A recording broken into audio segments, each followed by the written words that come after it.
Welcome to day 11 of 30 days of eating after 5 years on a carnivore diet. If you're new to this channel, Apex is all about humans, dogs, and the foods that bonded us, which of course is meat. And if you're new to this series is about exactly that. I'm tracking, documenting, and sharing every single thing that me and my dog consume, and at the end of each video, I go over a complete nutritional breakdown as well as the cost. And then as we go along with this series, we're gonna work on trying to optimize the diet. So if this kind of thing resonates with you, be sure to like, subscribe, and turn on notifications so you don't miss any of the future videos in this series. And if you missed the first 10 days and you wanna start from the beginning, you'll find a link for that video in the description below. So for day 11, I'm starting the day off right. I've got my 32 ounces of unfiltered well water from an underground aquifer, and I'm about to get a workout in. And then as soon as me and my dog's done working out, I'm gonna go upstairs and I'm gonna have my first meal of the day.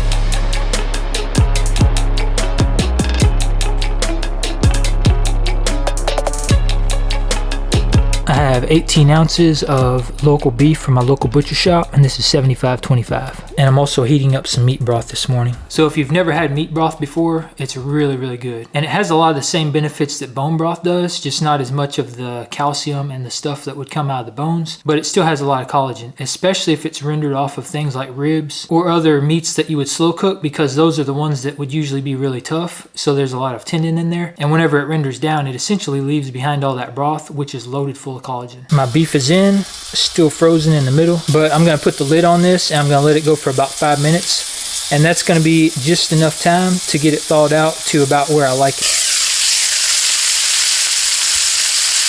All right, breakfast is ready. I'm eating straight out of the cast iron skillet this morning.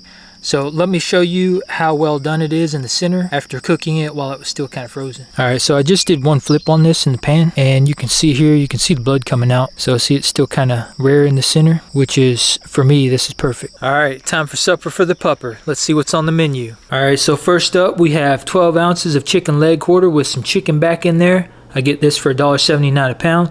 12 ounces is $1.32. Next up, we have some shaved deer. This is venison. I get this local, so this is 100% free, and there's 4 ounces here. I got some local ground beef from a local butcher shop. This is 5 ounces of 80/20. I get this for $2.99 a pound. 5 ounces is 95 cents. I got 4 ounces of chicken gizzard with some chicken heart. I get this for $1.25 a pound. 4 ounces is 32 cents. And last but not least, I have 3 ounces of chicken feet, aka 2 chicken feet. I get these for $2.24 a pound, and 3 ounces is 42 cents. Back here in the back, we've got some chicken bone broth. This is free. I make this myself. I'm going to heat this up and dump this right over top of her food. I'm also going to do a 1/4 teaspoon of colostrum and a 1/4 teaspoon of eggshell powder for some extra calcium. So the total cost for all this food, everything that you see here, is $2.69. And that breaks down to $1.54 a pound.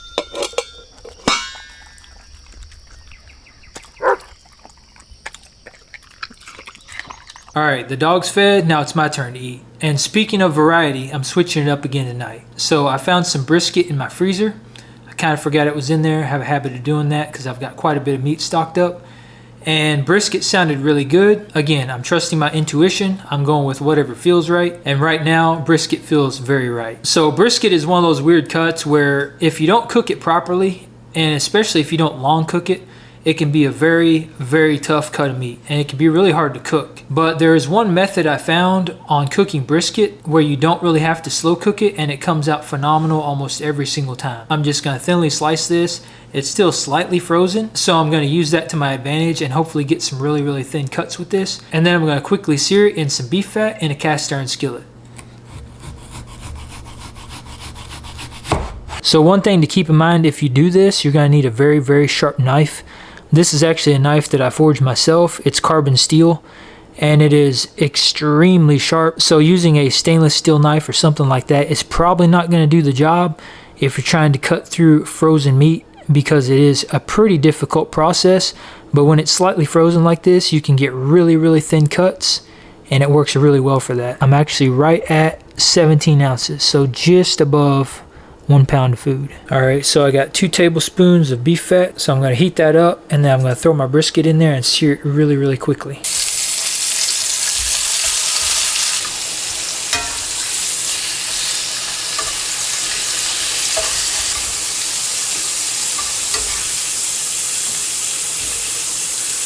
All right, dinner's ready. So I'm pretty excited about this because I haven't had shaved brisket in quite some time. But I'm getting ready to dig into this. But before I do, let's go over the cost. So breakfast was $3.42 for the 18 ounces of ground beef that I had. As you know, my dog's meal was pretty cheap also, $2.69 tonight.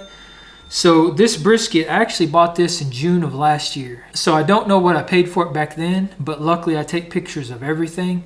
And I have pictures of brisket on my phone from April of this year. In April, the brisket was $3.96 a pound. All right, so this is 17 ounces. So the total for this meal is $4.21. So if you combine that with breakfast, my daily total, just my meals alone, was $7.63. So the entire total for both my meals and hers, it comes to $10.32.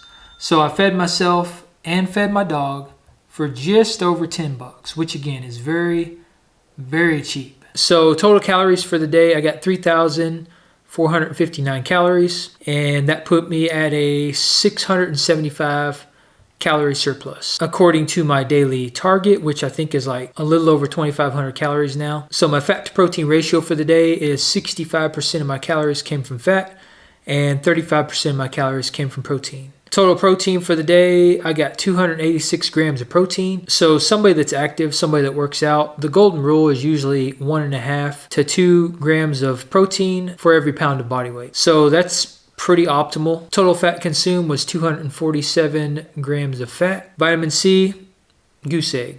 0 again today. So as I've mentioned in previous videos, I could bump that up by adding organs. We saw that last week. And Chronometer is really not good at tracking vitamin C that comes in the meats, because there is vitamin C that's in fatty red meat.